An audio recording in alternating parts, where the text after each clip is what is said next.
and then you run into someone with that nonsense. He take you. and change your whole outlook that day. Yeah, you become fatigued. Mm-hmm. You become you lose motivation. You lose focus. You may be intent on reading something or doing something with some type of positive direction, but then you don't Mm-hmm. because you've had that negative transfer of energy. Like, man, it's always caution people. So, man, you just be careful because stress can be used against you as a potent weapon, and it's a silent killer. That's right. And you add to it, add to it, add to it. Man, it's That's why it says in the Bible, it says, a lot of people talk about the whole thing with the how the Bible condones slavery. The Bible wasn't really talking about it. It's a book of allegory, so he ain't talking about no yes, actual chattel. They're talking about uh, the slaves are supposed to be your hormones, and your mind's supposed to be in control, and they supposed to do your bidding. yes, But if but then they go in and say don't worship false idols. So basically saying if your energy goes outside of yourself and you allow somebody to steer you, then now they control your hormones and they turn against you. yes. It's Weaponize it against you. turn you into the weapon. Yeah. It's cold shit, man.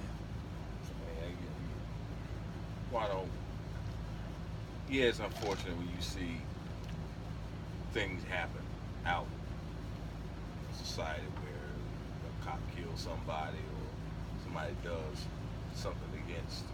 A lot of these things now has been out about how black men in Starbucks were arrested for nothing, and then you got another story about the Airbnb women that packing up the stuff and leaving, Mm-hmm. and the white neighbor calls the cops on him. Then there's another one about at Yale, the one white student called the cop on another student who happened to be in the common area, and she's been studying for a while. And sometimes when you study hard enough, you get drowsy, and she Mm-hmm. dozed off. She comes out, says that she doesn't belong there, and there's no sleeping there, and she calls the cops on her. So that's all in the Huffington Post. It's all over the CNN, and they push this stuff, you know, Mm-hmm. for ratings, of course. But you think about what that's doing to people's psyche. Right. I argue too that it is identification has become the new terrorist. Mm-hmm. So I'm even starting to see that identifying with uh, why are they so eager now, after all the years of the atrocities that have been committed, to go and report in the news and say, oh, a black woman was such and such by, or a black man was a black. Yes. And if you think about the reverse psychology here, it is they're using identification and association to as a trigger. Mm-hmm. Mm-hmm. They mention the black, or it's a black woman or a Yeah. black man because it Black man triggers arrested. Black yours. man is. Yeah, and it's funny how Obama came out when the Trayvon Martin thing said it could have been my son. That was also traumatic too because he helped. This is some cold. These people go. I know you know. These people go through all types of psychological training on how to. And you know what I say? I say some of the most dangerous people are the speech writers. They use words as magic. Words is magic. They're weaving psychology into this thing and everything. So they get people to identify by saying, "Oh, this black, this black, this black," and and it triggers your nervous system to start kicking in fight or flight. Yeah. Oh man.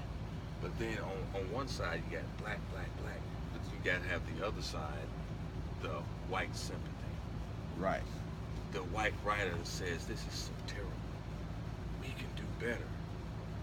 We have done so much trauma to black people.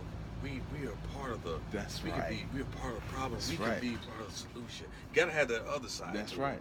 That's 'Cause right. You see these articles all the time, especially on these left-wing blogs and left-wing websites. Always a sympathetic white writing these articles how it's just awful. Okay, let me ask you this. Do you consider some of these people who are writing the articles to be on the outer circle or the inner circle? Are they aware of the role that they're playing psychologically on the grand scheme, or are they just carrying out protocol? I think it's case by case basis. And the reason why I say this is if you get ones that are up and coming, they're the outer circle. But then some of them, I give you that Lee Camp on the RT network. Okay. He's the one that's always outraged about it. He's like a little comedian, sort of like a Jon Stewart. Little funny looking one. Yeah, he's like, I call him Little Jesus. He's got that long hair. I have to pull up a photo of him while I'm sitting here. The ones that start to make it on the inner circle, you start to see a change. If they're outraged at first, and they talk about nothing is off limits. But then when they start moving towards the inner circle, they start talking about certain things, and they leave out other things. Mm-hmm. They start limiting what they're outraged about. Mm-hmm. So you start to see a change. You have to track them over time to see what we're talking about. Because once you start making it closer to that inner circle, then there are perks to go with it. Right. A lot of times it's more lucrative.